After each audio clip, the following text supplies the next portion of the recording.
Yo, yo, yo, what's up, everybody? Thank you for tuning in to another fantastic indie comic interview. It is your Caped Crusader, Cody, and we are keeping it geekly with our brand new friend, Stephen Prince of Monster Matador.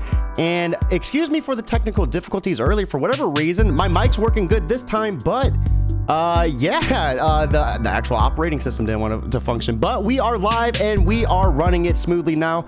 So, Stephen, welcome. We were talking a little bit previously about kind of some of your history. So, let's dive back into that. You said you started comics back in 2008? Yeah, Monster Matador specifically. I hadn't, I'm primarily a writer, but I used to draw, and my ex-girlfriend was pushing me to kind of start drawing again. And I came up with this concept of a matador who fights kaiju monsters. And I love it so much.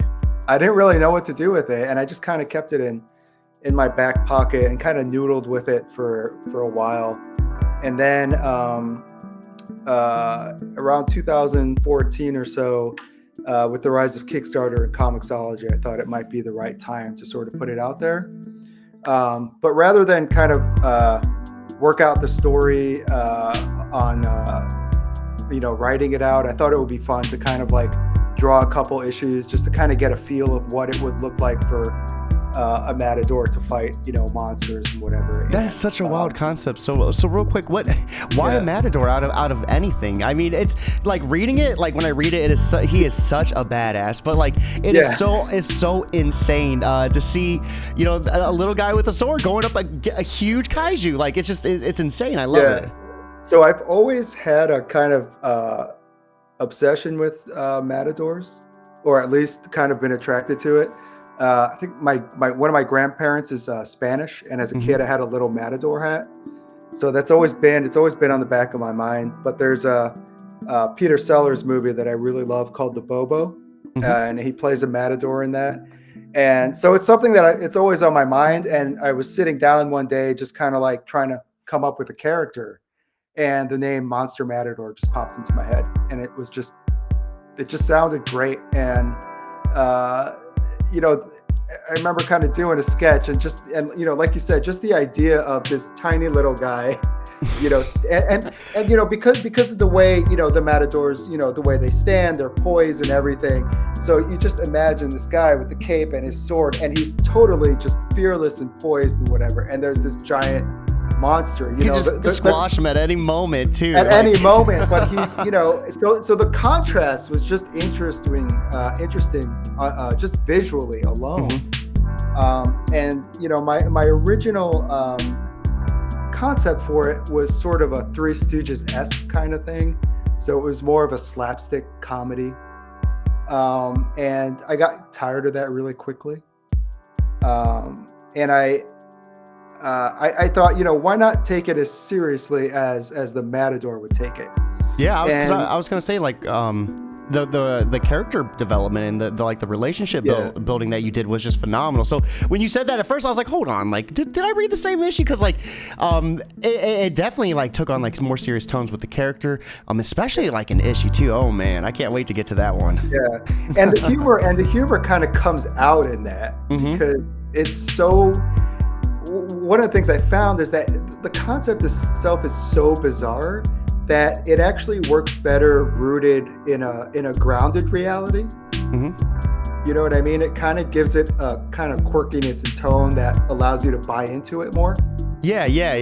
And so real quick, we have Blink's aimbot on Twitch saying the artwork looks lit, and the idea of the Matador is absolutely fire. He saying one of the most original ideas. I haven't really seen a lot of comics about Matadors either. There's none. It's crazy. It's one of those things where I came up with the name and I'm like, well, it's got to be something. And no one has done anything with a Matador. And then we have Elena over on YouTube saying hi. Sorry about that. Oh no, I was gonna say I should mention. I'm sure we'll get into it, but the artwork is by Fabio Alves. And Fabio is a Ringo Award-nominated artist from Brazil. He's worked on a book called Banjax with Ryland Grant, and The Jump. Also, the art was gorgeous. Like it's so. I mean, when I first read issue 1, seeing this little Matador go up against like these huge flies, I was like, dude, this is unreal. And then he's just like straight slicing them in half. Everyone else is like armed with guns. He's like, no, I got my red trusty, my red trusty, what's that called? Is it a cape? Cape. It's a cape. Okay, I wanted to make sure I was saying that correctly. And then his sword, and like, dude, he gets caught by one, and like, dude throws him his sword, and it's phenomenal. It was unreal.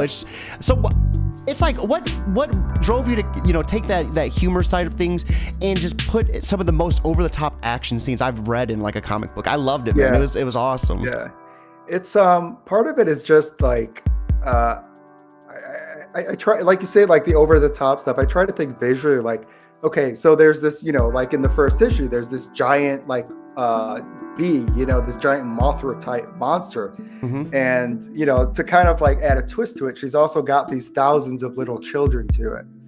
Part of the fun is trying to figure out, okay, how is the Matador going to defeat this thing? But the part you mentioned with the sword throwing, in a Matador, in the ring when he fights the bull, it's a show. There's 3 acts to it, and one of it is sometimes the picador will throw the sword to the Matador. Oh my God! Imagine like not catching that.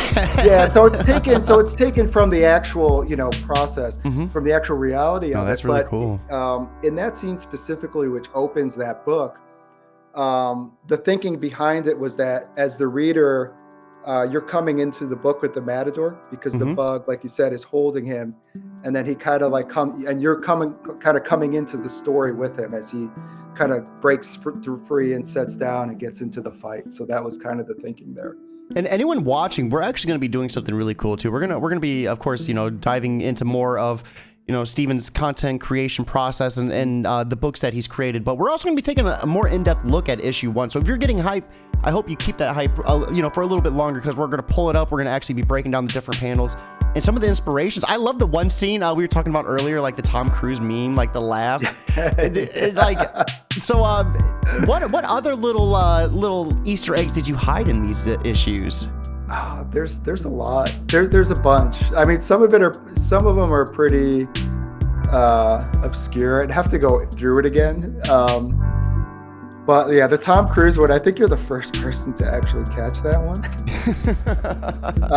You heard it here first, folks. Yeah. But there's a bunch. In the latest one that we did, Afropocalypse, which is it's a love letter to Predator. And that one has a bunch of little nods in there. So with this being the first issue, what drove you to want to go with flies? Like, out of any kaiju you could have designed or went with? Yeah, because it was different. I didn't want to do Godzilla right away, a Godzilla-esque monster, because that's what everyone expects with kaiju. But again, you're not wrong. Yeah, but again, it's like one of those things where, at the end of the day, like, people have seen the monster fights before, so you're trying to add something of a twist or something original to it. So you might have seen something like Mothra, which is a giant fly, right? But you've never seen Mothra and like 1,000 little Mothras attacking too. Yeah, terrifying. But it was also kind of like, this was like, the intent of this was like kind of like a hit the ground running action film from beginning to end, and it splits off into sort of 3 different stories. So I had to keep each section busy, but I also wanted to tell a story that was obviously the Matador is the main character, but I wanted to get into kind of like the side characters, the characters who are defending their city. It's a pretty impressive roster of characters as well. Yeah, and they all have an arc, and they all kind of like play off each other, through the action. And the children, the Kaiju's children, were a way to keep them occupied. And to keep us, to have a secondary story. So while the Matador's off fighting the queen, they've got to hold off her children. Yeah. So the stakes are even higher, right? man, the way you led into issue 2, I thought was pretty phenomenal. Issue 3, yeah. Well, I didn't get issue 2, or yeah. I didn't get a chance to read issue 3 yet. But we can talk about issue 3. I'm more than happy. Oh no, to. I meant the end. You're talking about the end of issue 2, or yeah. Well, the way you because issue 2 like leads right off to that too, where you dive deeper into the team fighting the Queen's children, and then it leads up to a pretty like dramatic like part. Like I wasn't expecting that. Like it was a twist I wasn't expecting, and I guess I should have seen like the foreshadowing, because like when I went back, it was there. Like just kind of the way he was like, he's like, are you guys gonna like, are we gonna fight? I really like the one quote, like, when you're in hell, you keep moving forward. I was like, wow, that was really deep too. That was a good one. Yeah. That was, I forgot who said that originally. I think that was an actual quote from somebody. Oh, it was good though. It was, some of the paneling, but yeah, man. So what, it's like, why go that route? Yeah, it's one of those things, like as a creator, it just clicks, you know what I mean? Yeah. Like when you have something that just clicks, and this character in this story is just like, I literally just sit down and I write. It's just so easy. Like the character is so real to me, and it's just such a, like I said before, it's such a weird and quirky world, and it's got this just kind of, it's different, you know what I mean? It's different, and that's what makes it, at least for me, so much fun to write. And working with Fabio and Alex Zieff, who's our colorist, they're so into it. Alex is from Mexico City, and she's just like loves the fact that she gets to color a Matador, so she's super into it. Fabio is super into it. I mean, he's working on the next book right now, and in that one, the Matador, he goes back to Mexico to be reunited with his daughter. And the way like all the environments were done were just gorgeous too. I just wanted to say, because I'm sure Mexico's going to look just as like detailed and gorgeous too. Like all the environments, just like, because you made sure to travel to a couple different ones. It looked like there was even like some zombies at some point, or like some sort of like deadly type of infection. Yeah, so that's Afropocalypse. That's the book that follows up Tango of the Matadors. Well, you kind of so you had like a little bit of a leak. I think was that in issue 2. It was like just a little like maybe a page or two of it. Yeah, so I liked how you did that. So why break away from the kaiju and go into zombies as well? Well, it is. So what you'll find out is that it's a kaiju that is infecting people with a zombie virus. Okay. So again, it's this idea. I like that. Yeah. So it's just finding those little twists, those little things that kind of make it a little different than what you're used to. So not only are they fighting a kaiju, but they also have to fight zombies. The zombies, yeah. So we have good stuff over on YouTube saying, yo, what's up, good stuff? Welcome to the channel. How are you doing? And Alex as well. Alex Zeef? Yeah. Comic Colors? Yeah, Jeff. Oh, Yeah. So that's so your colorist. Alex is here. Yes, hi. He said, hi, boss. Hey. Hi, welcome. Sorry for butchering how your last are you? name. Yeah, she. Yeah, we just mentioned you. Oh, she. Sorry. Yeah. Sorry. Yeah. Well, welcome to the stream. How are you doing as well? Yeah, we were just talking about how awesome your attention to detail was. I loved all the colors, like all the environments and everything. It just is phenomenal. Yeah. So she's great to work with, and she does a book called is it Cult of Dracula for Source Point Press. Oh, that sounds so cool too. A Dracula book. Yeah.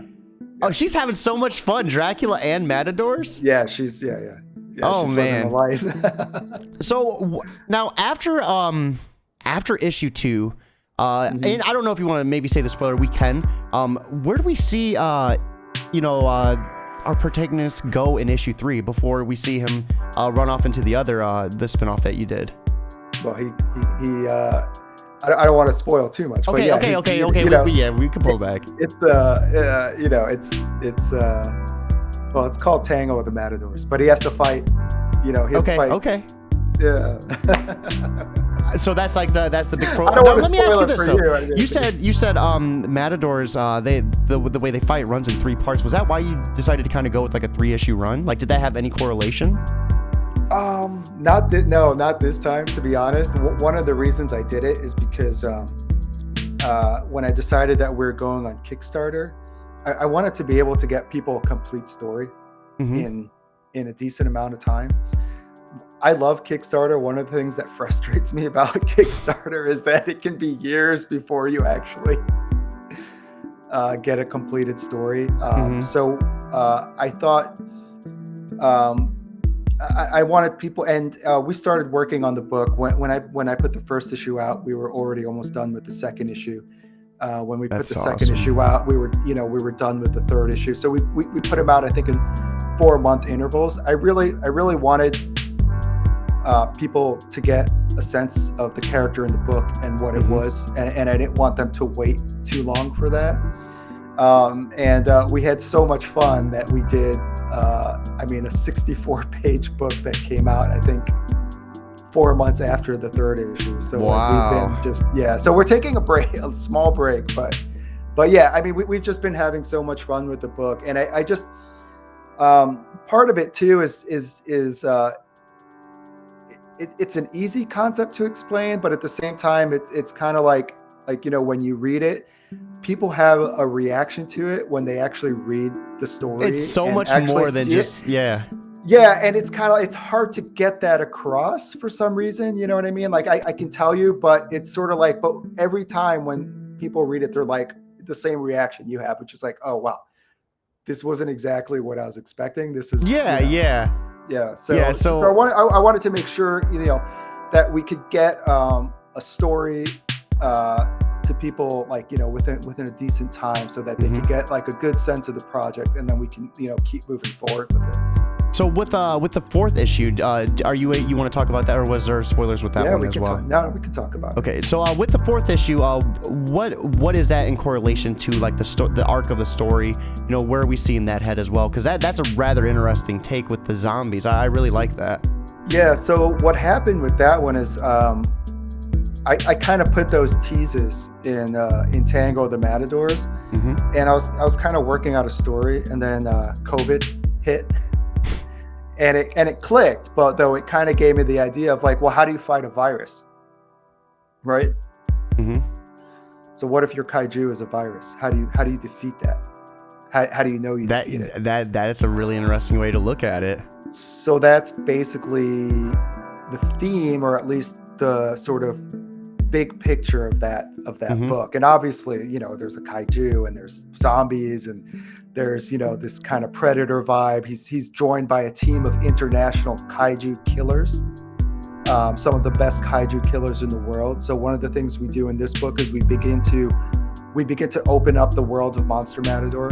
That's awesome. And we begin to see that he's not the only one fighting monsters.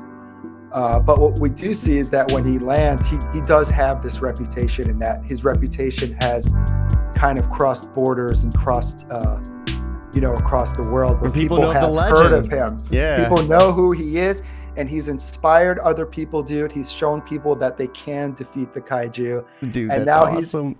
Now he's among these. I mean, you see the poster behind me, right? Yeah. This one, both of them. I mean, it's like I said, it's an impressive lineup. It is impressive. Yeah, so it's a bunch of these A-type. It's like in these A-type kaiju killers, and they all want the kill. So not only are they kind of working together, they're also just kind of like trying to outdo one another. Yeah, and it's fun to have because the Matador doesn't give a shit about that. He just wants to kill the monster. So he's in this atmosphere where he's used to being up front and leading, but now everyone is just kind of like fighting for control. So it brings up these interesting conflicts among each other. And how was that for you to write? Was that like heartbreaking away? No, it was so much fun. It was so much fun. So one of the things I did here, I was a friend of mine, David Schrader, who writes Baby Badass. He has a book on Kickstarter right now, Cannibals on Mars. And Dave is a writer. He created Baby Badass with a friend of ours, Christian Horn. Christian's middle name is Hans. And David and I were tabling at Long Beach Comic-Con, and he was telling me about the creation of Baby Badass. And I was kind of thinking about Afropocalypse, I was thinking about a story about the Matador going to jungle, and the name Hans and Schrader just kind of popped into my head. Mm-hmm. So I based those characters are based on them. That is odd. Do they know? Yeah. And That's I mean, they cool. look like them. Yeah. I mean, Yeah. So they're kind of like in the Hans and Franz vein, if you remember that Saturday Night Live. So they're just these over the top German kind of. Oh, that's so awesome. Yes. And then because it's kind of a love letter to Predator. In the movie Predator, one of the team is Shane Black, who's a famous screenwriter, and he was put in the movie. They put him in the movie because they wanted him on set to rewrite the movie as they went along. And what I heard was he just didn't want to do that, so they killed him off early. So I thought they got a way to get you out if they wanted to get you out. Yeah. If you don't want to work with them, they're gonna.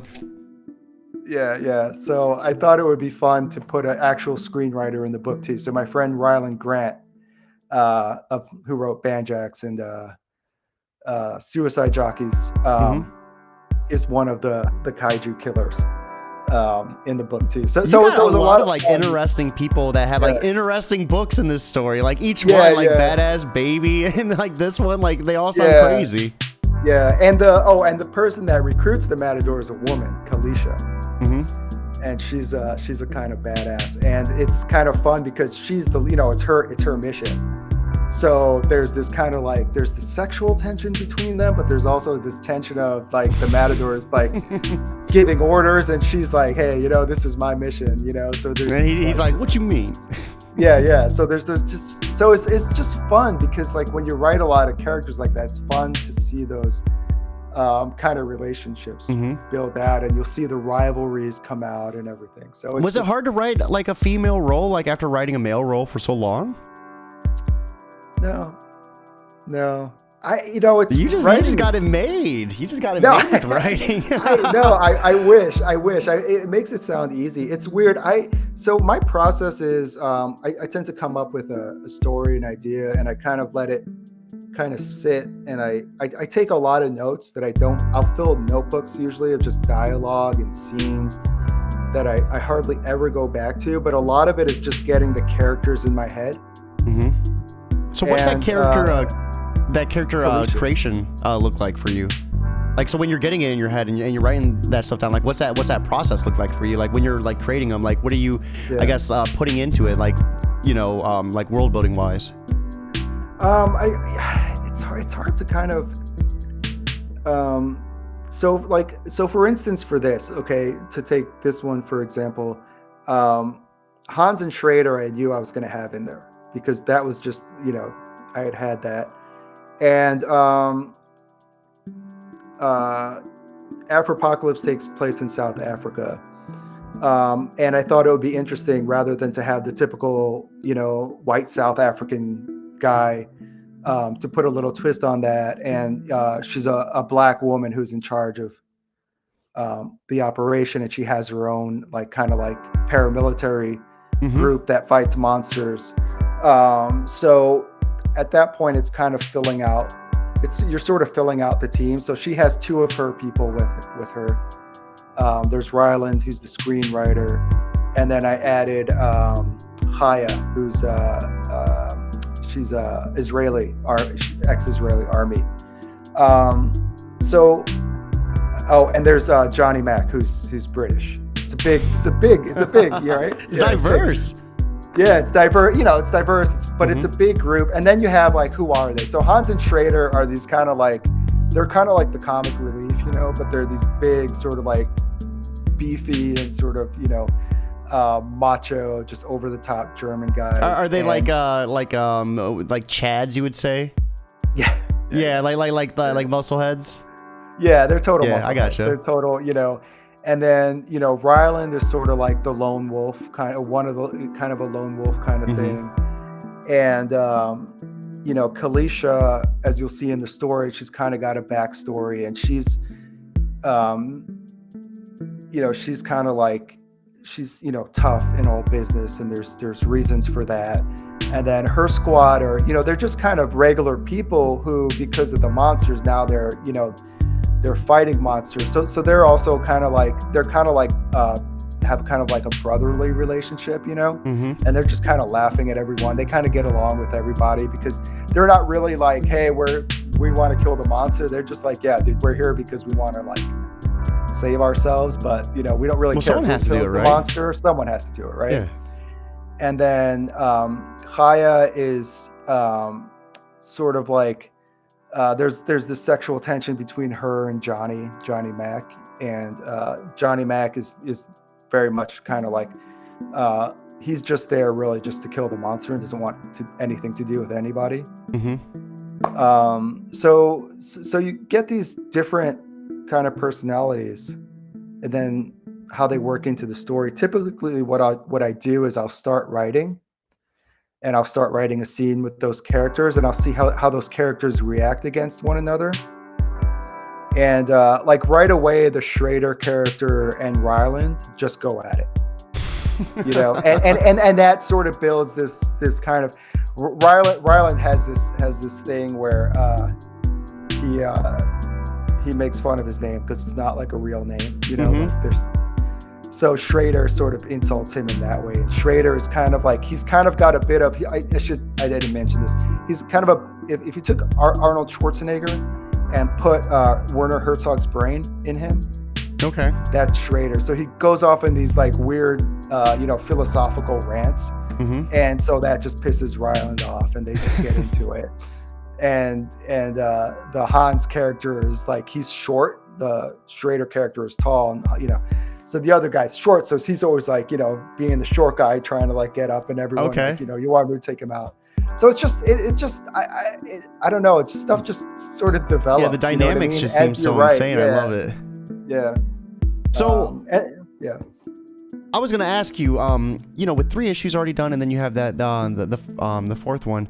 What are you looking to do next in the series? I like anything that you could. I know you didn't want to spoil too much, but I mean, you know, where can we see him going next, or you know, what type of adventure? So in terms of the book, Fabio's actually drawing it right now. We are the Matador is going back to Mexico to reunite with his daughter, and to give you a taste, it's going to be our Once Upon Some Monsters in Mexico. Oh, that's awesome! Let's go. Let's go. And the Matador will be traveling across Mexico, fighting monsters of all sorts. So this sounds like it's going to be awesome. So yeah, it's a big story. And then in terms of the Matador, I know I kind of touched upon it with you before. We have some things in the works that we'll be announcing hopefully sooner than later, in terms of I don't want to in terms of like distribution and things like that in the future, and kind of building it out. But yeah. So you mentioned there are things you mentioned you don't do Kickstarters, you know. So did you fund everything like out of pocket? Oh no. Oh, I'm sorry. No, I do. No, I'm just not doing one right now. I don't have one going right now. I apologize. I misheard you. No, that's okay. Because like earlier I was like, damn, dude, this looks amazing. Like, oh my god, like I couldn't imagine like just like not running a Kickstarter and just like pumping it out like that. Yeah. No, we did it. We launched it, of course, like literally right after COVID, right after the initial lockdown. Hey, I got this great book. Boom. But you already had it done though, so I'm sure that it was already done. Yeah, it was. You know, we've been doing it pretty smoothly. Our last one, which was Afropocalypse, ran in November, and for that one we tried something different. We did we did the whole story in a 64-page book. Wow. Which seemed to work out. That's a pretty decent length too. Yeah, I mean, like I said, I get so excited about these stories. I don't want to wait like 2 years for you to read it. You know what I mean? So I think we're going to continue that format possibly. I really like because almost I can't really speak for the third, but the first and second were like what 32 and 34 pages, if not a little bit more. Yeah, they're about 32, 30. Yeah, I liked how you had the extra artwork in the back and stuff. Like it was awesome. Yeah. It's one of the nice things is that you're not limited to a page count, so so the story has room to breathe. I think a lot of the mainstream stuff are like 20 pages now or something, or 20. 22 I think like pages. 20, 24, something like that. 24, yeah. So sometimes like if you need some room for the story to breathe, it's nice. You don't have to squeeze everything into a page or whatever. You can really let and you can tell a big story like Tango the Matadors. You can tell it in 3 issues because you have those extra pages in there. You don't feel like you're rushing anything. Mm-hmm. So with so you ran a Kickstarter for each one, I would assume. Each one, yeah. So with the first one, like how was that going into your first Kickstarter? What was like some of the things that worked best for you? Gosh, it's Kickstarter is like an ever evolving sort of thing. Mm-hmm. One of the things that I would recommend if you can do it, if you're running a Kickstarter, is I had Ryland Grant was running his first Kickstarter at the same time, and our friend Carla Nappi, who does a book called Duplicate, was running a Kickstarter at the same time, and it's really helpful, especially the first time going through it with other people. Yeah. Because it is brutal, man. Oh. After I did that first one, that's kind of why I made the decision to see, with Afropocalypse, if we could get away with doing a single 64-page book, because running 3-4 Kickstarters a year is just it's brutal. I mean, it's like literally 8 to 10 hour days constantly, promoting. What are you promoting on? Like Twitter, Facebook, Instagram, podcasts, live, whatever, live streams, everything, and anything you can get, and then usually putting the book together at the same time, managing the backers and answering questions, and then reaching out to other creators who are on Kickstarter, doing cross promotions, dealing with the printer, and I mean, it's just sounds like a nightmare. It is. I mean, one of the things I always tell people, it's like you really have to approach it like, and it's a weird thing that people don't look at it that way, and no one looks at it that way. We tell someone, "Oh, I'm publishing a comic," and they go, "Oh, nice hobby," and it's like, no, it's actually a business. Yeah, you know what I mean? Not, like, and for calling it a hobby. Like literally, like I'm like, it's like, no, it's actually a business, and you really have to kind of get into that mindset. Even though as creative people, we really hate doing that, but you really have to treat it that way because, you've made a commitment to people. Mm-hmm. What's it like running a team? Was that your first time doing it with issue 1? Yeah. So how was that for you? It was fun. I mean, it was with Fabio doesn't speak English, so he runs. I didn't realize that until issue 3, which is the funny thing. Because Fabio would keep sending me pages, he would send sometimes a page, and I'm like, this is not the script that I sent you. You're like, do you read English? And you're like, you don't. Like, and which is fine, but one of the things I realized as I write scripts, I have to keep in mind that it's running through a translator. So once we figured that out, it was like, oh, okay, now I get it. How did you end up figuring it out? I asked him. I'm like, hey, do you want to do a I said, dude, we should FaceTime because this is, nothing's kind of getting across. And he's like, dude, I don't speak English. And so by issue 3, you're probably like, what? Yeah. And it wasn't, like I say, it wasn't anything bad. It was just like these little things. And it was like, where's he coming up with this stuff? You know what I mean? But usually he'll add stuff that, is fun. Like, I don't mind it. Like, we've gotten to the point now where, I mean, I send him a full script, but I do it in a way where there's room for him to interpret that through his storytelling, and he'll make suggestions, and I'll take them. So what did you do differently for the 4th book then? Like, did you run some of the script through like a translator to see how it would like spit out? No, I just, usually when you're writing a script, it's like I write it like I'm talking to you or something, and sometimes you're using slang or shorthand or something that as like an American speaker or whatever, you would understand what I'm talking about. But a translator might translate it literally, Yeah, I gotcha. or Like something it might completely be different. or I might be using a shorthand that doesn't necessarily translate into what I'm trying to say. So you just made sure whenever you did the script, you avoided that. Yeah, so it was just kind of like simplifying and clarifying, the language that I was using. That's so odd. That's insane though. Like by your third book to find that out. That's well, because he had worked with Ryland on Banjax, and Ryland was the one who introduced me to him. And it's funny because the first communication I had with Fabio, he sent me on Facebook through Messenger it was good English. It was so I thought, okay, it's great. It wasn't choppy or anything. It was something like you and I would write. So I didn't think twice. And then for some reason, I thought it was weird. And now he sent me this sound bite that says, "Hello, Steven. How are you?" It turned out he said that Fabio was practicing his English, which I didn't realize. He's like, "Yeah, dude, I was just practicing my English." That's why. And then he accidentally sent it to you? No, he sent it. Oh, okay. I got you.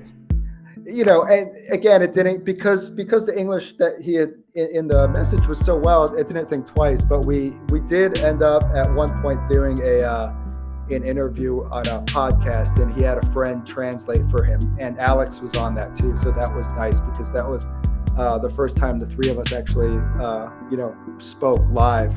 That's cool. That's but awesome. But it's one of those things when you're running a team, it's probably no.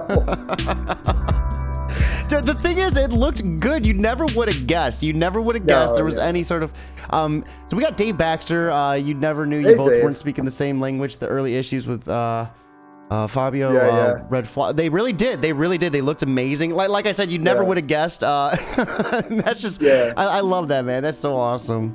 Yeah, and to Fabio and Alex's credit, we hit the ground running on that book. Fabio just started drawing from page 1 because I had done previous stories.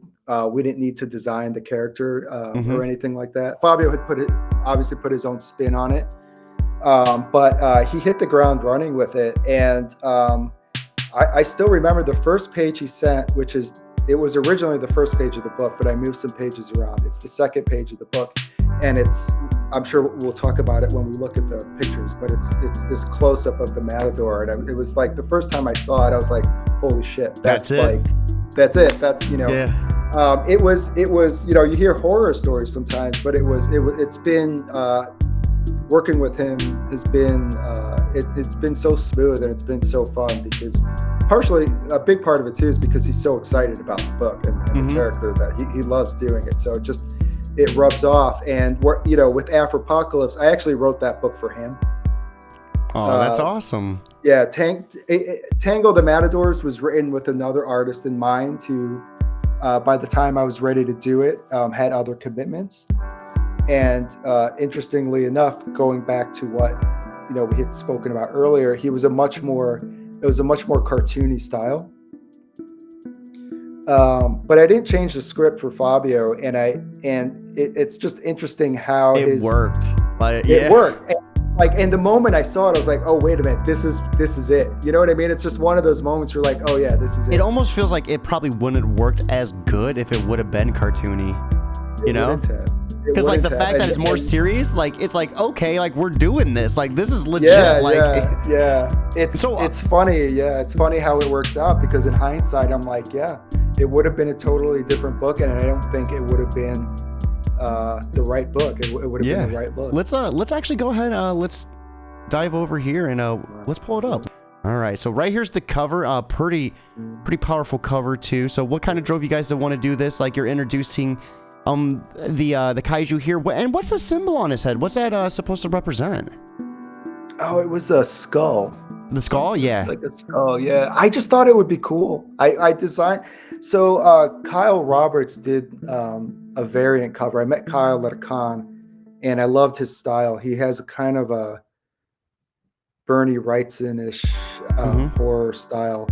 And I'd asked, he wound up doing, it's the variant cover, one of the variant covers for the books. But he did the first drawing of it, and he asked me what I wanted it to look like. And I did a little sketch, and I added a skull just to kind of like differentiate it, in a way. Yeah, and he just took it and ran with it. And I just took it and ran with it. That is so awesome. Yeah, it's crazy how things like that just end up evolving into its own thing. Yeah, I was thinking of like a Black Widow or something like that, where they have those patterns that kind of, they look like something. Yeah, so right here is the creative team involved with it. So Monster Matador, Tango of the Matadors, issue number 1. And then right here is the beginning. So this is our opening scene. So one of the things I wanted to do is, we hit the ground running in this book, but I also wanted to give readers a sense of the world and a taste of what the book is about. And ultimately, I always say it's a book about a matador who's fighting monsters to make a better world for his daughter. And in this opening scene, it's just a quiet scene, and it's his daughter with her uncle talking about how she misses her dad. And, as they look off into the sunset, she's wondering when he'll be back, right? Yeah. And he goes, don't worry, he'll be back. He'll be back soon. And then, he will return. So why have him with a daughter? What drove you to want to have him be a family man? Again, it was motivation. So as you'll find out as you read, his wife died in childbirth the night the monsters rose and attacked the world. Ooh, so he kind of has like a hateful vengeance for him. Yeah, so he's fighting for her, and again, it brings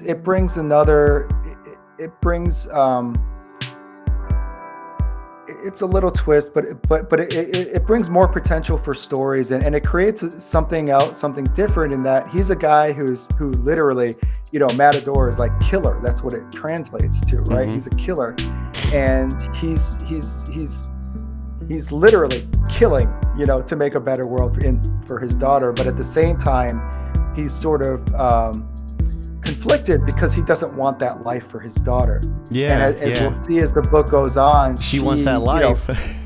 Well, she has no choice, right? Because she lives in this, and that's kind of what we're going to explore that in Once Upon Some Monsters in Mexico, in that storyline, where the Matador, and I think we touched on it. You read issue 2, in the beginning of issue 2, where she's outside the barn, and she's got her little Matador thing, and she's trying to fight a fake bull or whatever, and her uncle's like, I'm not going to teach you. I can't teach you. Your dad will kill me.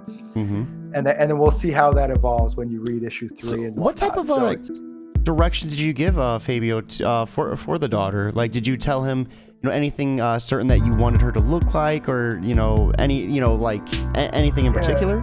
I think at this point she's about 10 years old. And I don't give him. So there's descriptions and stuff in the script, and sometimes he follows them, sometimes he doesn't, and I'm kind of okay with it usually. Because in Afropocalypse, you can't see it, but there's one of the guys is like 300 pounds, okay, and we don't talk about it in the book. No one even brings it up, and it's fine, and it's great, and it's one of those things where it's like, yeah, why not, right? It works, okay. The reference I sent him was a guy. He kind of looked like Wesley Snipes. What?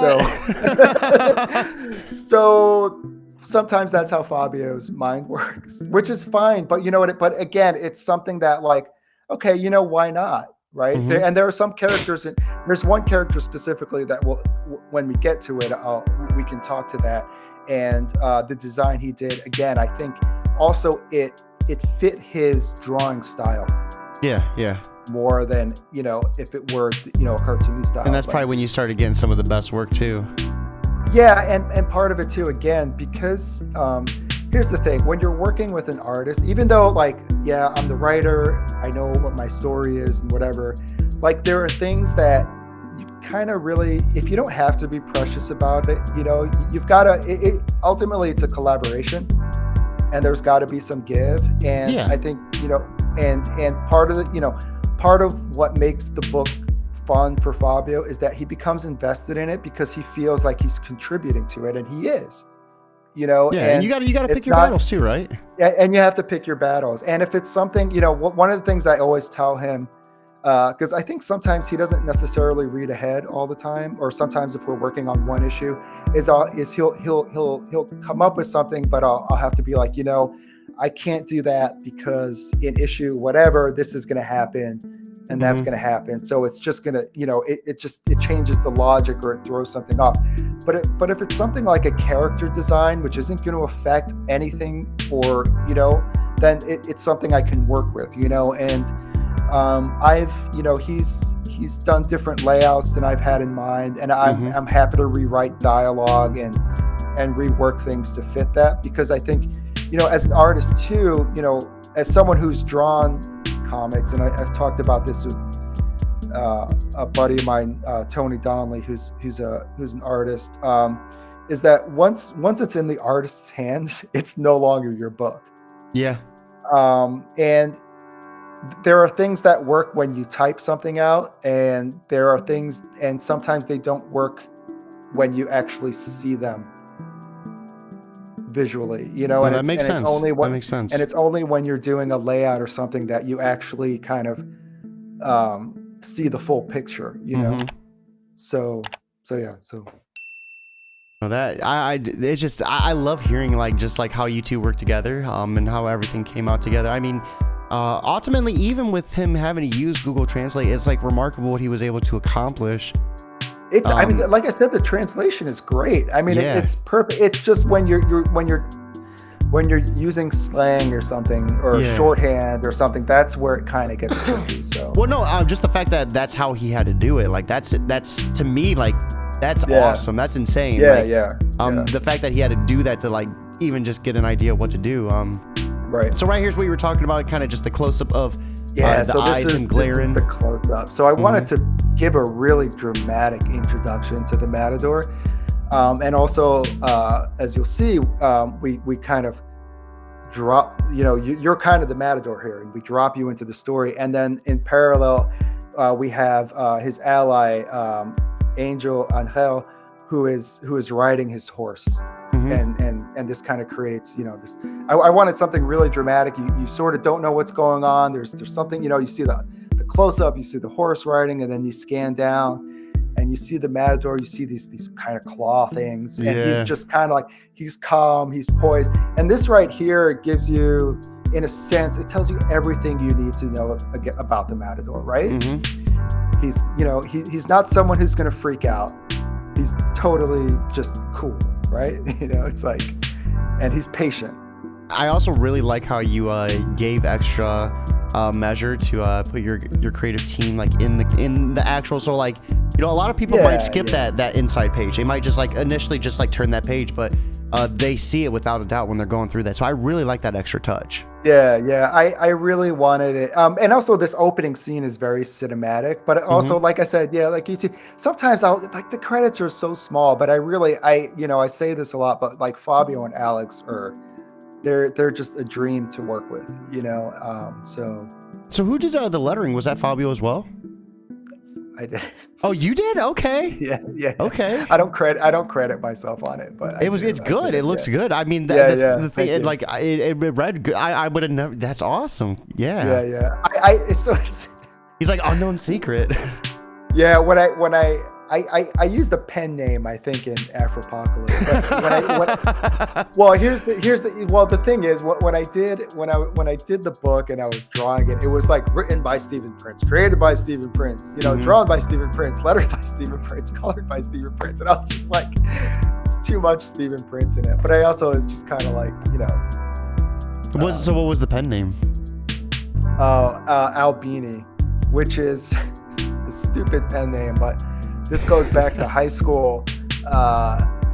There's a record producer, Steve Albini, who produced Nirvana and because my name is Steve, in a drunken stupor, one of my friends nicknamed me Albini. That's And awesome, though. and, Yeah. and it's stuck. I mean, it literally it's stuck all throughout high school, and there are people who know me as that. So I love so that. That's awesome. Yeah. And then right here, let me zoom out a little bit because Yeah, this yeah, is yeah. a pretty awesome scene too. So this kind of gives us an idea of what is going on with our Matador here. Yeah. So now we zoom out and we have this awesome scene among the ruins, and you see this, the kaiju. And here's an interesting thing about Fabio, what we were talking about in terms of collaboration. As I wrote it, the Matador's hands were free, and Fabio originally the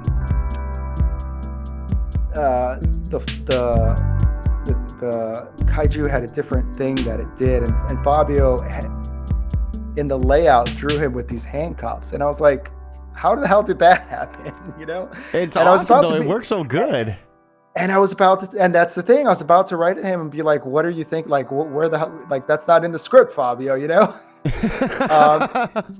My words. And then I was like, no, wait a minute. That's fucking brilliant, right? Because it's, as a reader, you're like, wait a minute, how did that happen?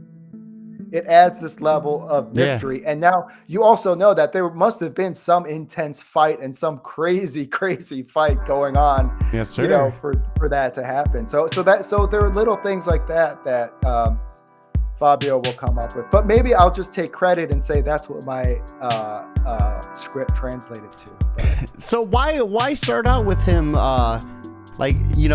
getting held hostage as opposed to like in the middle of the fight or starting with his fight?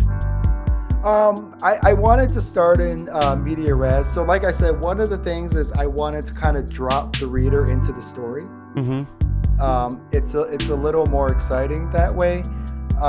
And I didn't want to do like exposition. I didn't want to do, I kind of wanted, the way the story unfolds is that you kind of learn what's going on as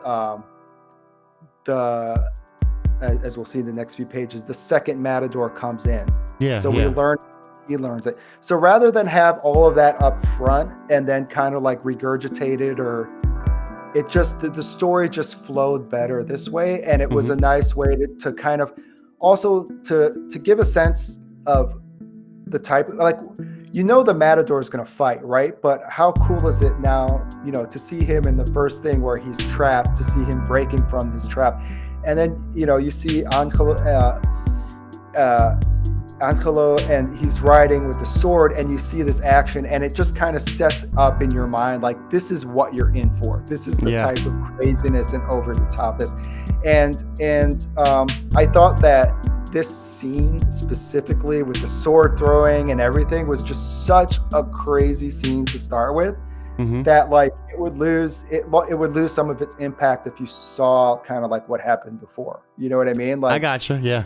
Like, this was just kind of like, if this isn't going to sell you the book, then you're probably not going to like it. You're probably not going to like it. But it's just the kind of thing where you're just like, wait a minute, what did I just see? And now explain it to me. And right? I also like his paneling too. The way this last panel, you see him throwing the sword and.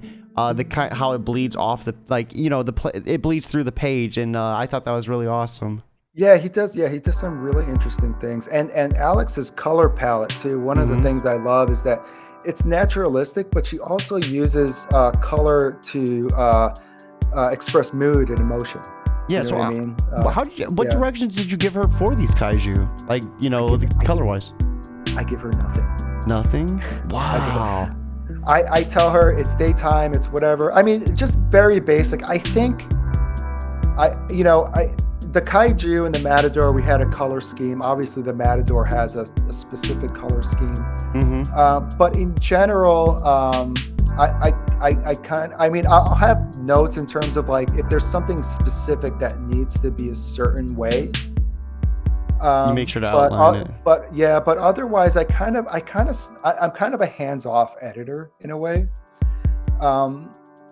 This was one of Alex's. This is early in Alex's career. Fabio is a very difficult artist to color. because he uses blacks and whites, but everything is defined, but it's not necessarily sculpted as you would see most artists do. Mm-hmm. So a lot of that, if you look at the coloring, you see a lot of the textures and a lot of the sculpting is actually in the coloring. Yeah. And it took me a while to find someone. And when I came across Alex, one of the things that really impressed me about her, on her I found her on Instagram, was that she had made sculptures. So, that's cool. And that was kind of what I was looking for, because what it told me is that she understood how things are shaped, how to make it 3D, light, how to make it 3D. And Fabio's style in this book especially really required that. So I didn't give her too much direction. I kind of just wanted to see what she would do, and her color palette is really interesting. Yeah, it's really unique. It's really unique. Yeah, and it's Fabio, just gorgeous. Yeah, and I mean, this scene with the sun, with the silhouette against the sun, and Mm-hmm. I mean, yeah, Fabio finds these really great angles sometimes. And I really like how he showcased him like doing a little tuck and roll and Yeah, like slicing through him. Yeah, and then this over here, the Matador lands, and now we still have him. He's riding Over the towards top. him. I loved it. When I got to this part, I was like, Yeah. "Oh my god!" He's like, "Hand me my cape." Yeah, I mean, so it's again, rather than start the book and you see the Matador with the sword and cape, which we all know that's what a Matador is. You always have that scene in the movie, right, where you're cocking the gun and you're putting on the suit. So this is like the putting on the suit thing, right? So I thought that was, again, it's just like a cool way to introduce the elements, right, of the character and whatnot. Yeah. And then, the next page we have the fly, and so flies have this kind of, the sucker that comes down from them. So I thought this was a cool little kind of thing that comes out, and this thing is brutal up close too. Yeah, this thing is brutal looking. Yeah, I mean Fabio, like that's what I was so glad we did the zombies, because he just really draws these terrifying things. But yeah, I mean, this thing with the thing hanging down, and so this stuff that it spit out, which obviously is what handcuffed him. This was actually different in the script, and we changed it to this, which works better. Originally, it was a very long and involved thing where the fly kind of like squeezed itself and shot these spikes out of it or whatever. And it sounds cool, but this actually works better. Yeah. And yeah, so it's so again, when one of the nice things of collaborating, yeah. How did that feel though? Like, so being the creator of this was something that you've always kind of was working on, and letting that creative control go. Like, did you find any trouble with that? Like, was that hard for you to adjust to? No, because when you're lucky enough to work with people that are this good, you just let them do their thing. I get it. You just let them. No, really, it's like I said, Fabio and I, and Alex, our relationship has evolved, and I trust them now. I mean, I always trusted them, but it's the kind of thing where it's like, I know what they can do, right? Yeah, and like I say, with Fabio, we're working on the new book, and there are things that sometimes he's like, I kind of want to draw this, and I'm like, yeah, that's fine, you can do that. I'll tweak it, I'll fix it, I'll kind of make it work. I'll figure out a way to make it work, because he's about to bring some heat. Yeah, because I know if he's excited to do something. He just did this amazing splash for me, which I can't wait to show people. But we have this, these new characters that come into it, and I had a specific idea in mind. Angelo, his ally here is a little person, and Fabio kind of wanted another shot at that. So he's like, I kind of want to do that again, because I don't know. I'm like, what did you? I don't know what. He felt like he didn't do it justice, even though I don't know what he's talking about. I mean, I think he did. I'm like, sure, but he's really hard on himself. this is the thing. What sometimes when you have people who are so talented, and he's always like, oh, he'll send me a page. He's like, oh, I'm terrible, and I'm like, really? Because this looks amazing. Like right here, amazing, like so, like the way he drew and you could tell right here, kind of too, the way he drew was really faint. So you could tell Alex had to do a lot to kind of like detail this face. But yeah, so Fabio and Alex, they've really gelled into a team. By the time you get to the second, third issue, they're just firing on all cylinders.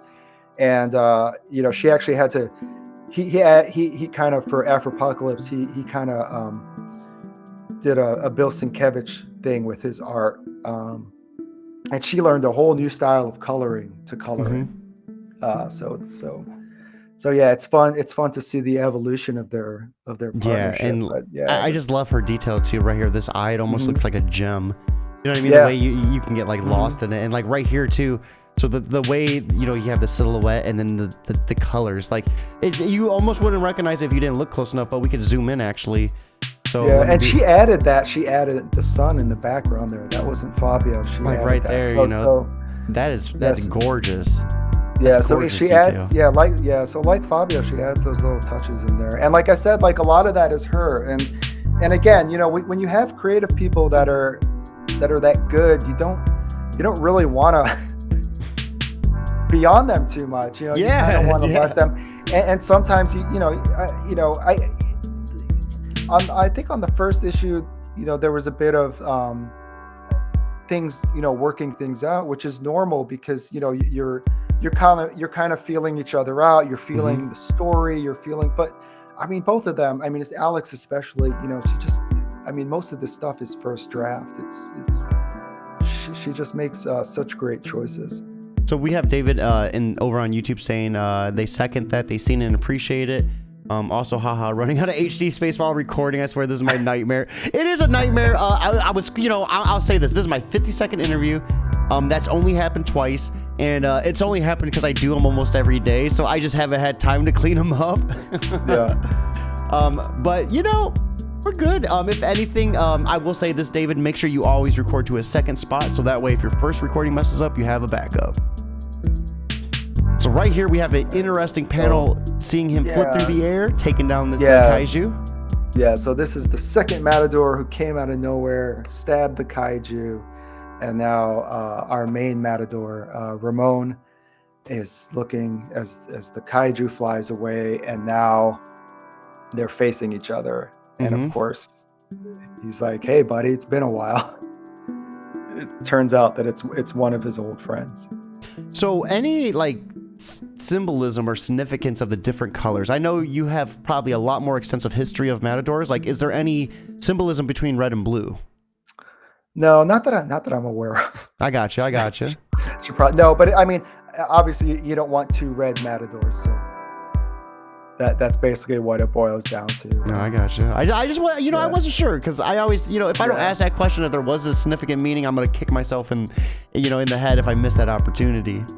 Yeah. So this next page is kind of, we talked about foreshadowing a little bit before, but over here they're kind of catching up, and you'll notice Angelo in the background. And one of the reasons why I did Tango the Matadors first was to kind of, again, I don't like doing exposition, and I wanted to give people a sense of the type of character that the Matador is.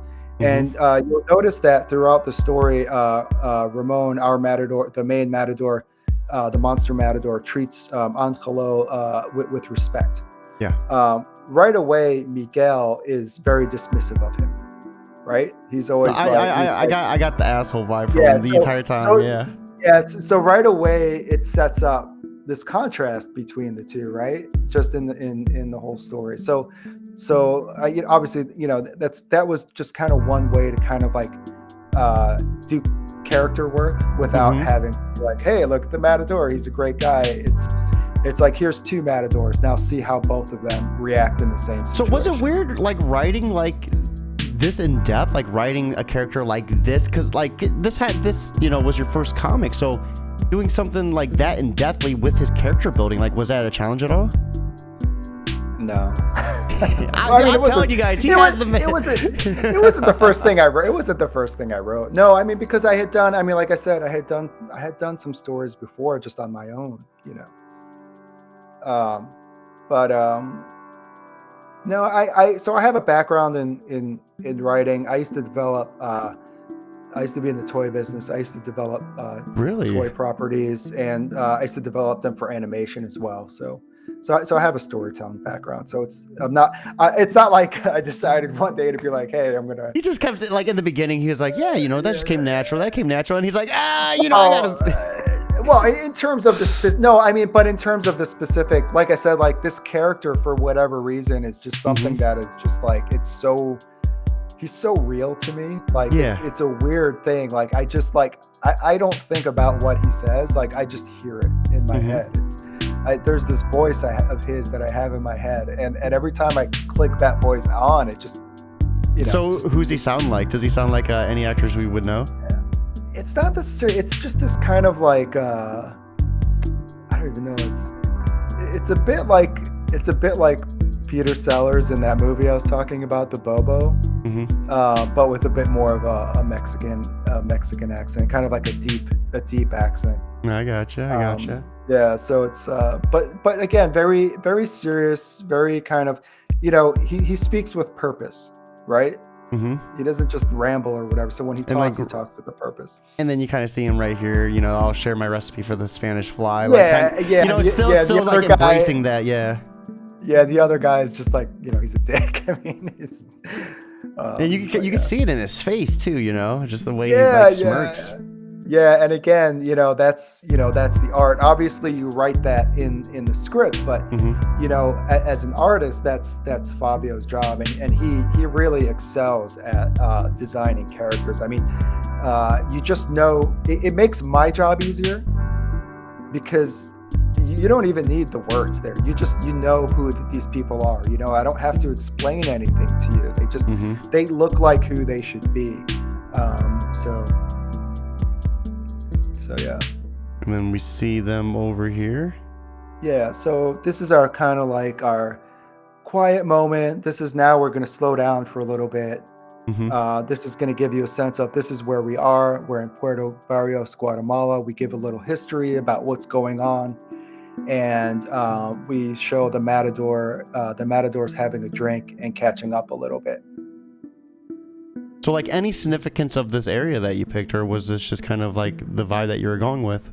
So in terms, I knew I wanted something in either a Latin American country, and I kind of wanted. I was thinking of a beach town because they tend to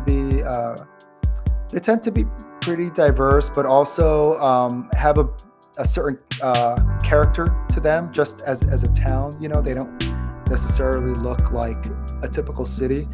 Puerto Barrios, of course, has a city element to it, but also kind of the beach area, and we touch on both of those in the story. So it just gives, and it's also within a reasonable distance to the volcanoes where the Kaiju live. So it's just geographically makes sense. But yeah, it's something I just kind of had to do some research on. So you kind of like, in my head, I'm like, these are the things I want in a place. Now, where does this place exist? So, on Earth. Are there volcanoes in the spot that you wrote in the story? Like, are there actually like volcanoes? Yeah, those are real. Location? Everything here. Yeah. That's cool. That's really cool. Yeah. I think they're dormant ones, but that's everything is. There could be a kaiju line there. You never know. There could be. Yeah, that's what. Yeah, exactly. So here we see him hitting the tequila pretty heavy right here, of course, trying to get our man of the hour little shot. Right. So again, it's a little bit of a character piece where the Matador is, he's always ready to fight. He's not gonna, he wasn't always that way, but the world has changed. And then we see kind of the deceased wife get brought up, and he is none too pleased.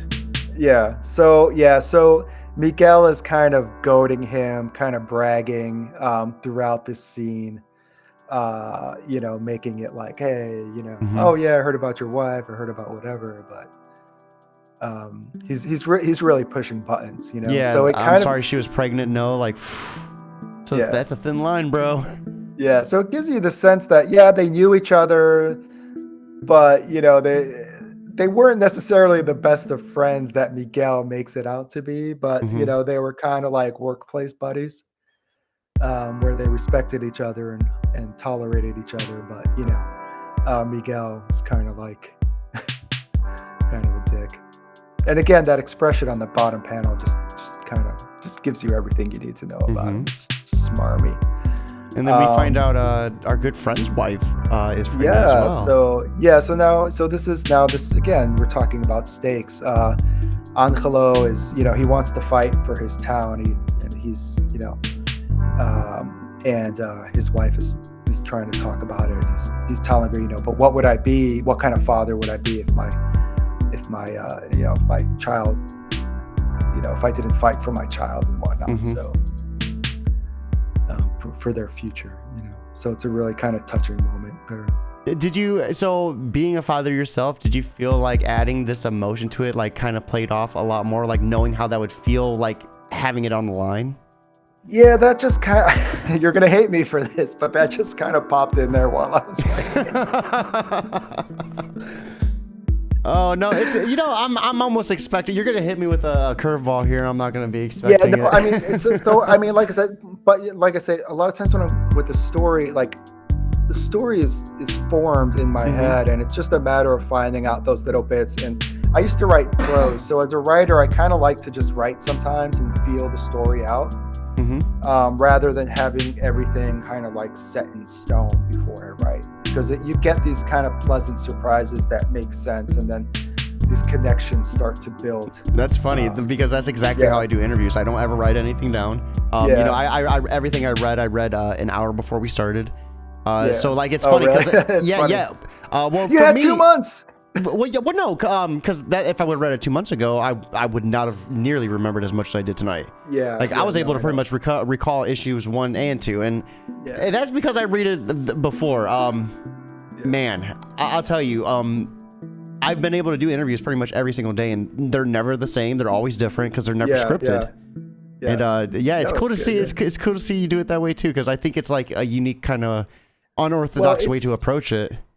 Yeah, and it gives a little bit of spontaneity to the story. And when you were talking about, you know, the ending of issue 2, I didn't know that was going to happen. That's even better. That's even better. Like, what did you envision? Like when you were first laying it out? I don't know. I did. It actually wound up. There's a scene in issue 3. It's a splash page. You'll know it when you see it, and it's the main, like, I think it's like halfway into the book.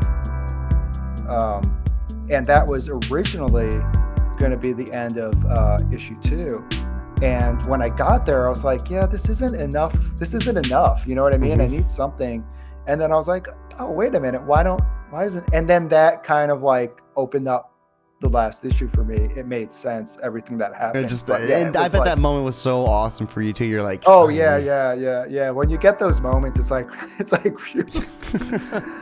But yeah, sometimes it's nice when that happens. You know?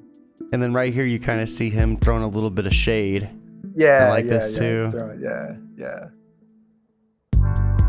Right. And now, so this scene now, and this winds up playing into the 3rd issue. But now this is Miguel kind of bragging about his experience with the monsters, and he's talking about how he was vacationing, and we made it Sao Paulo because Fabio lives close to there, so I thought it would be fun for him to draw that.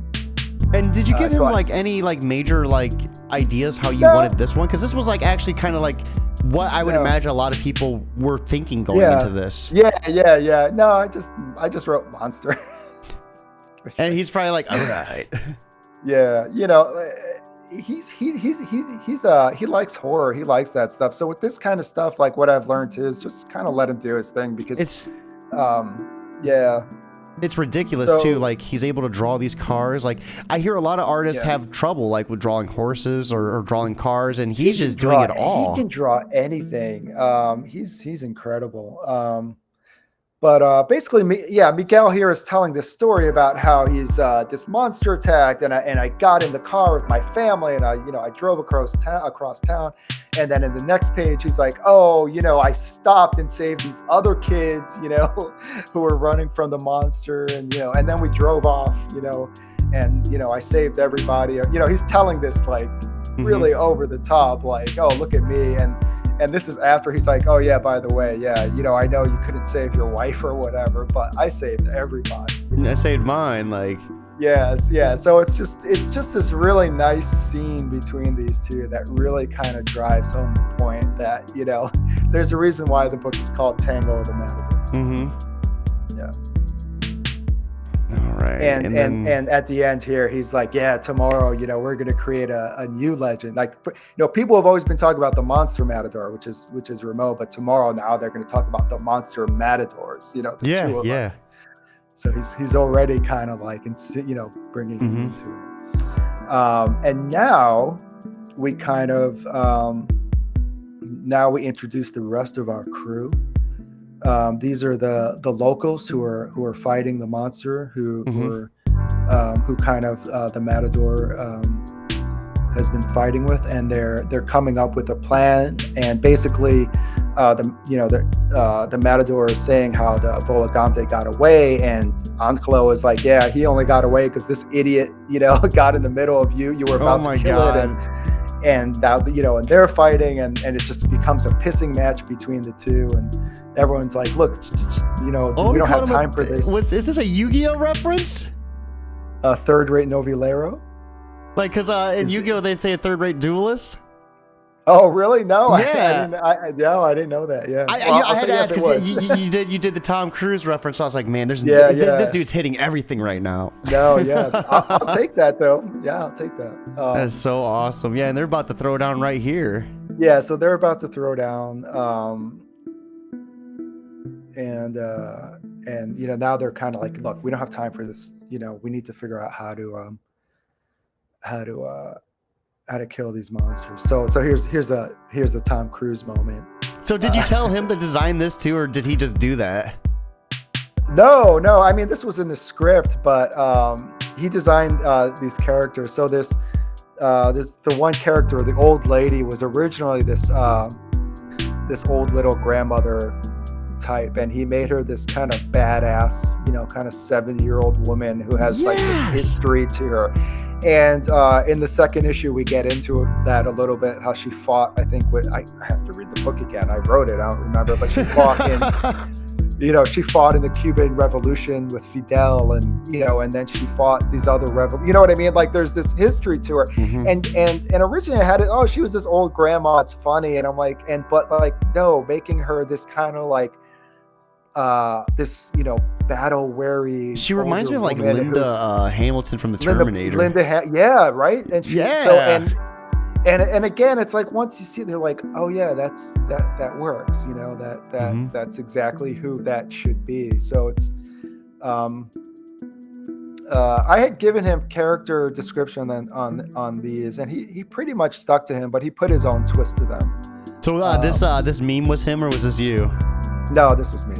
I was gonna say, like, what was your reaction when you got this? Like, this man's like just going everywhere. Yeah. I mean, the layout was great, though. I mean, because it really gave that. It gave because it's across the page, it really gives it that. It definitely it helps across the plate, as it were. And then a little close-up, things are about to get chaotic here. Yeah. So rather than sort of spend all time here as they come up with a plan, I thought, now we've introduced the characters, right? Who are gonna be fighting. Now let's get to fighting. So they run out and they're looking off in the distance, and obviously there's thousands of them. Yeah, they all come, and it's like this tornado. Yes, and it gets a hurricane, insane. And it's just. And again, I can write this stuff, but this is a visual medium, and this top panel, the angle, all of them, you really get the sense. You really get that sense of these things coming at them. And Right here, I love this part too.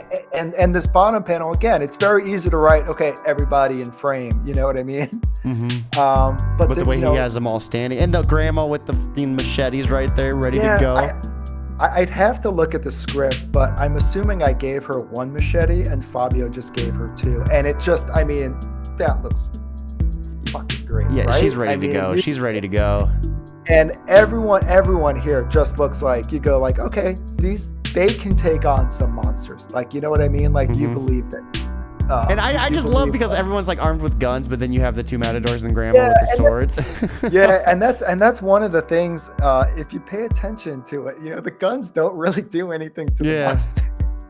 It's kind of part of the fun is that like there's all these big guys with these huge guns, but it's no, dude, you need the little sword because. Oh, sorry, I'm gonna say real quick because with a matador, it's all about precision. Yeah, it's all about getting it in the right spot, and that's ultimately what the book boils down to: is that defeating these monsters takes precision, and that's where he succeeds. No, that's really interesting because you're right. When they go for the final kill, I don't know if they kill the bull anymore. I would assume they still carry that tradition, right? Yeah. It's always one swift kill, like one swift. You know, it's not like it's a specific area between. If they don't do it there, it doesn't die right away. It's kind of gnarly. Yeah. I was gonna ask any particular reason for like the pink purple socks? That's tradition. Oh, okay. I was gonna say because it was really visually striking as well. So it's but it's traditional and traditionally they'd have more gold on the arms and legs, but Fabio streamlined the costume. And I didn't really, and I was okay with that because he has to draw it, you know, panel to panel. The costumes are pretty intricate, and on a lot of the variant covers, a lot of the artists just really went to town on it. But you can imagine doing that panel after panel, you're just never going to get anything done. Especially with all the badges and stuff on their jackets. Yeah. So it's and this is one of my favorite. I love panels. This is great. And I like how again his layout here was fantastic. This little panel, and it grows bigger as it grows, and you know, I mean. And then here now, because he's a matador, we see this. You know, now we get the bullfight here as the thing comes, and he lifts the cape. What was the moment you felt right here when you seen this? It was so good. Awesome. I mean, I was getting these pages, and again, you know, I've said this. I am, you know, I got, like I said. My original artist didn't work out. I had someone else that didn't work out. And I had called Ryland. I was like, I don't know what to do. I can't find the right an artist for this thing. And he's like, well, you know, Fabio just finished a book for me and he's about to start looking for work. Do you want me to introduce you? And I was like, yeah, sure. You know, and at any point he could have told you that he only spoke Spanish. Portuguese, because he's in Brazil. Portuguese, yeah. So, yeah, and Ryland's like, I was like, Ryland, did you know? He's like, Ryland's like, yeah, you didn't know that. It's like, thanks, dude. So I mean, again, you know, like the timing of it was perfect because it was just at the moment where he was free and he was just about to start looking for work. For something else to do. So I got him right there. And, you know, I mean, like I said, when those first pages came in, I was just like blown away. And with each book that we do, every time I write these scenes and I'm just kind of like, there are certain scenes where I'm like, man, I can't wait to see what he does with this. And right here, you see them starting to shoot. And it like you said, the bullets really don't do anything besides just agitate them.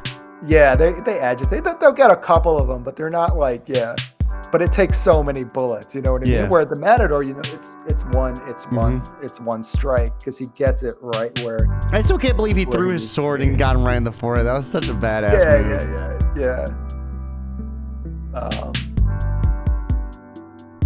And right here you kind of see Miguel showboating a little bit. Now Miguel, yeah. And now we cut to one of our subplots, which is Angelo helping his wife into the bank building, where they're gonna, some of the locals are gonna take refuge in a safe, in a bank vault, and we cut back to the Matadors as we're now they're formulating a plan, and basically what they're saying is the children are going crazy right now because they don't have their queen mother to guide them because she's injured. So the plan is that a bunch of them are going to stay back and fight them off in Puerto Barrios. Someone's going to go to another town and try to get reinforcements for help because there's just thousands of them. And then the Matadors are going to go to the volcano where the Volagante is to fight it and defeat it. So it's so we have three parallel stories. So how was that for you? Was that fun? It seems like it'd be like so much because you'd have something different to work on. Yeah, it's tricky because I mean it's I don't know, I like working with a lot of characters, maybe because I read X-Men growing up, but I love and every one of the fun things about this is that if you actually read through the book and you follow the characters, every character has an arc. Yeah. And it's really fun just kind of like I mean, I love the Matador, but sometimes, like I say, like you'll write these other characters like, oh my God, I forgot her name. Lita. I mean, she's just with so the much stogie fun in her mouth the whole time. Yeah, too. She's just so much fun to write. Like, how could I not like kind of go back to that story and give her something to do? I mean, in the second issue, which you've read, what they kind of try to find a way to draw the children away for a little bit so that they can get to the beach to make their final stand. And Lita's like, well, because flies are drawn to shit. And she's like, well, that baby that I babysit, she shits all day long. Got some of them diapers held up in the... Yeah, that would be rancid too. Yeah, so she gets basically like a, cooler of diapers, and she's like, yeah, right, come and get it, motherfuckers. Dude, yeah, she goes right at him too. Yeah, and it's stuff like that. It's just so much fun. It's and like, so because of the quirkiness of the concept, you can kind of get away with that in this world, and I think it's part of just what makes it so fun is that you can do these little. And again, because the art is so serious, it just gives it this extra layer. I loved the little like robotic army. This kind of gave me the Terminator 2 vibes. Yeah, so that's an interesting one. I wanted to do. I think when I told Fabio, I think it was just like I wanted him to have one of those cool prosthetics. And Fabio did the Terminator thing. I was like, yeah, that's cool. Fabio being Fabio. Yeah, just Fabio being Fabio. He tries to throw all this steampunk stuff in there sometimes too, which I've had to pull out in some places because it didn't quite fit. But yeah, that seems like it'd be a little conflicting. Yeah, but there's ways that I've been working on kind of introducing it, or at least having it make sense in the world so that he can, because it's something he really likes doing. So again, that's, part of that collaboration is, I know he likes that kind of stuff, so I'll find a way to kind of work it into the world. Oh, that's cool. Yeah, that's awesome. That's awesome. And here we get another little... It's not like steampunk, but it's, there's elements of it in terms of design and things, yeah. And then right here we get another little awesome close-up. Was this panel really powerful for you? Because this was kind of one of the more popular images I think I seen you share, right? Yeah, I use this one all the time. I mean, if there's one, well, there are a few, but I mean, there's one image that kind of just sums up the Matador. I mean, embodies him. Yeah, it's kind of an iconic pose right there. I mean, just his eyes. I mean, he, the expression on it was that stare. It's come like and get it. Looking right at you, yeah. And right here we have him and Miguel taking on. Yeah, so he's lifting his cape, and then Miguel's in the back, kind of getting the thing. So that was kind of fun. And then here we see them getting the horses and getting ready to head to the volcanoes. Yeah, and then the volcano. Yeah, and oh god, I forgot his name. He goes off to find reinforcements on the motorcycle, and then everyone stays behind. So that sets up issue number 2. Yeah, and then kind of this was like a little taste of and then this is the taste. This is so you've got this kind of zombie tiger, and you've got this badass looking woman, and it's kind of a nice way to end it. It just kind of teases what's coming. Yeah. And again, and she. Oh, I'm sorry. And then, like at the end. Oh, go ahead. You want to go? I was gonna say we actually had Alex still in chat, and she was saying, Alex, I look back this issue, and it makes me so happy to see how much we're growing as a team." Yeah, it's great, and this was great too. But and then this last panel, it kind of again opens up the world, because her last line there is, "I don't want excuses, find him." And as we learn in the next issue, they're talking about the Matador, so it gives you the sense of this bigger world.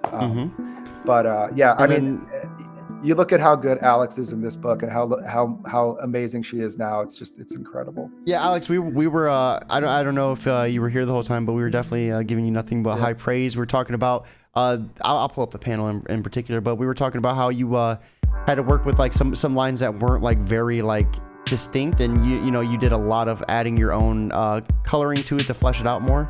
Let me go up. I'm trying to remember which panel it was in particular. It was up. I think it was around page 7-ish or something. Because you're right here. Because like how you can tell it wasn't hard lined. Yeah. So the fact that you were able to blend that and make that pop like that's that's brilliant. That's beautiful. And like we were talking about this eye too, how it almost looks like a gem. Like. But yeah. So down here is like some of the extra artwork. Then let's go ahead and check some of this out.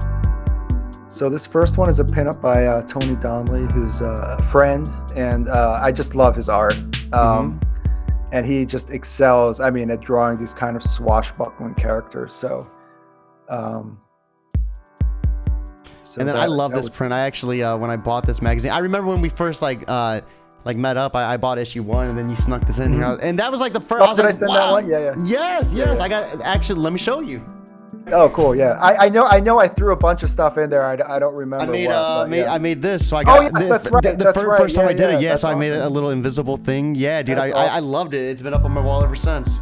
Thank you. So I drew that one. I drew that one. Yeah, that is so awesome. Oh, Alex says thanks. No, hey, thank you for creating something beautiful like this. I loved it. I loved issue 2. I can't wait to dive into issue 3.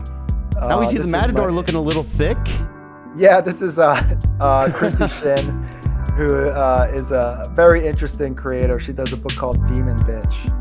Okay, I know exactly who you're talking about. Yeah. You know who I'm talking. Okay, so Christy's wild, and she's a friend, and she offered to do a pinup, and it was so her whole thing is it's all about the Matador's ass. So that's awesome. Juicy. And then juicy, this was this is the black and white of Fabio's cover. This looks good. And let's go ahead and scroll up just to see what that looks like with the color, to see the flair that Alex added. So that's what it looks, black and white. And then right here was the cut. Like, so wow. Yeah. You know what I mean? Like, it just goes to show you how much depth color adds. Like in this cape and everything, like right here. Yeah, so much. And even just this light source there, it just adds again some mystery to it too. So wow, let me go ahead and exit out of it. That was actually awesome. I know we kind of just like on the fly, we're like, hey, let's do this, and that ended up being that was fun. That was cool. I haven't done that really with anyone. I haven't. It's something I've always. I was your first. Should I do that? So Steven, man, I'm sorry, I do got to be wrapping up. This was such a fantastic interview. It was so much hype that I wasn't able to record it fully. I had to stop. I had to delete some stuff. There was just too much hype. Can't contain the Matador. Real quick before we break off, I always have to ask these questions because as much as I want this to be a spotlight for you, I always acknowledge that this is like a tool for anyone new watching. So for anyone that's out there watching and just struggling to kind of get their own Monster Matador off the ground, what type of advice would you give them to kind of push through and just keep at it?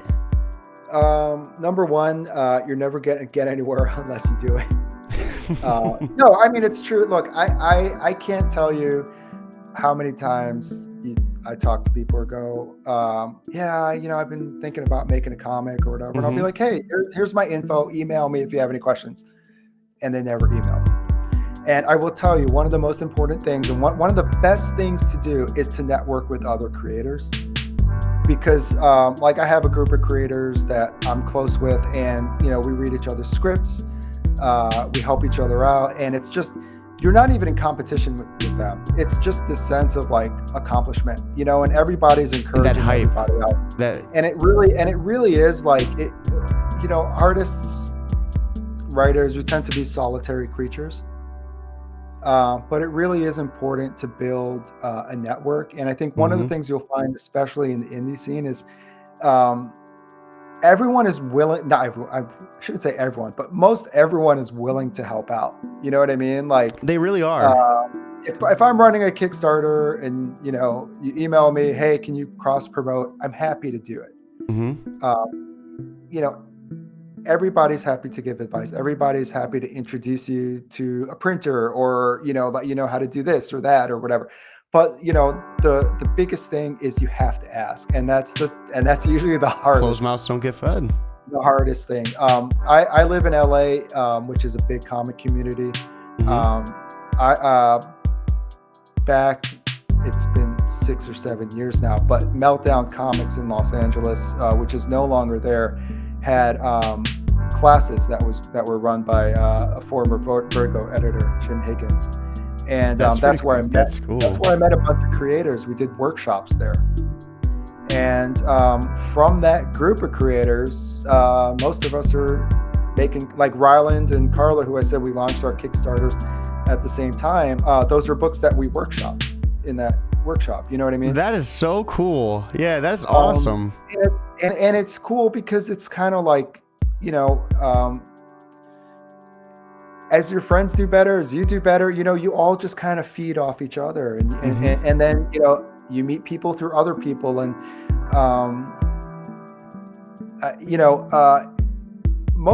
no matter where you are, I'm sure there are people who are creators and whatever, and part of it is just finding them. Also, Facebook has a ton of groups, comic creator groups, Twitter, tweet people, whatever. I mean, like it's like, 20 years ago, it was impossible to find anybody, but nowadays you're literally at your fingertips. So there's really no excuse for it. But ultimately, at the end of the day, if you want to create, you have to create, right? You have to write, and that's one of the biggest hurdles. But like, also, like, don't worry about it being good. You know what I mean? Like, part of becoming a writer and artist, or growing as a writer and artist, is being really bad. You know what I mean? Just keep at it, because eventually it'll get good, right? Yeah, right. You hope.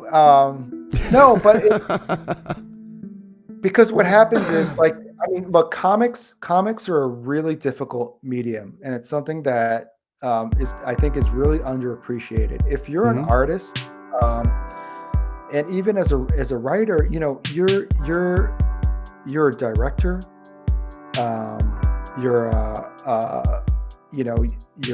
choreographer. Yeah. You're a prop master, right? You're a set designer. I mean, it's insane when you start breaking it down. It's insane. Like, on movies, you have 5,000 people that, someone's in charge of what table is going here. Someone's in charge. On a comic, it's all you. You know what I mean? So even that's why, like, a lot of times when you see writers come in from other mediums, or artists come in from other mediums, you might be a talented as hell, like, artist, but drawing a comic is more than just art. It's telling a story. And like, when you look through the book like we did, and you look at the layouts, you look at the decisions that Fabio makes, you look at the decisions that Alex makes. That's like that goes beyond experience. art. Yeah, that goes beyond like art, but it's experience. Like, Fabio didn't wake up one day and, you know what I mean? Like, that's a lot of work to get to that. Like Alex, I know Alex especially is, she's been coloring. She's been doing it for a few years now. She decided, I think, one day, like, I'm going to be a colorist, and she just worked at it and worked at it, and you That's see so it in cool. her, and she's getting these, amazing opportunities. Like I said, she's at Source Point Press right now, and you just see in her work how much better she keeps getting. And again, and a lot of people are afraid to even take that first step because they feel like I'm not good enough. Mm-hmm. Right. When I said I drew Monster Matador, like 12 issues or whatever it was, they're not well drawn. I mean, they've got their I can draw, okay, but I'm not Fabio. I'm not I'm not, but you do it. And I can't tell you how much like cred I got just among creators too, especially for doing that, because once people realize that you're serious and that Then you're they take you're you doing serious. the work, and they'll take you seriously. But if you're just like, no one's going to take you seriously. They're gonna smell you out a mile away. People will help you, but they're not going to help you write your book. They're not going to help you draw your book. They're not going to help you, you know what I mean? But they are going to help you get your book, to the next level. Because they're working on their books too. Like they're doing their Exactly. thing. We're all working on our books. Like I said, we read, and a bunch of us, we read each other's scripts, but I'm not sending, I'm not sending out a script that I'm like, oh, this is going to need work, it's more just kind of like, logic and things like that. Yeah, it's, just do it. Just do it. If I can do it, you can do it. Well, I appreciate that. That was such an awesome response. And this was such an awesome night. I had a fantastic time breaking down issue 1. I love doing it. I think it's a really awesome thing to kind of just get behind your mindset because, the first time I did it, we learned right away that what I thought was definitely different than what the creator had in mind. And that the same thing happened here. We were able to kind of unleash a couple like little nuggets of just some awesome information from you. And I appreciate you giving us such an in-depth look at like just you and everything behind the scenes with Monster Matador. Yeah, thank you. This was a lot of fun. So everyone, we are wrapping it up. It is almost 12 at night for me. I gotta be up at 6, 7 in the morning to get the kids up for school. So it's time for me to go into dad mode.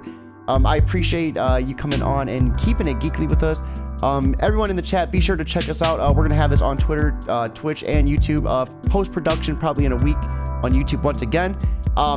You get another Kickstarter out there, let me know. I would love to get you on here and break it down even more. It's coming, and I will be in touch. Let's go. So you guys heard it here. We heard a lot of awesome news. We're wrapping it up. Most importantly, guys, I hope you have a fantastic night and keep it geekly.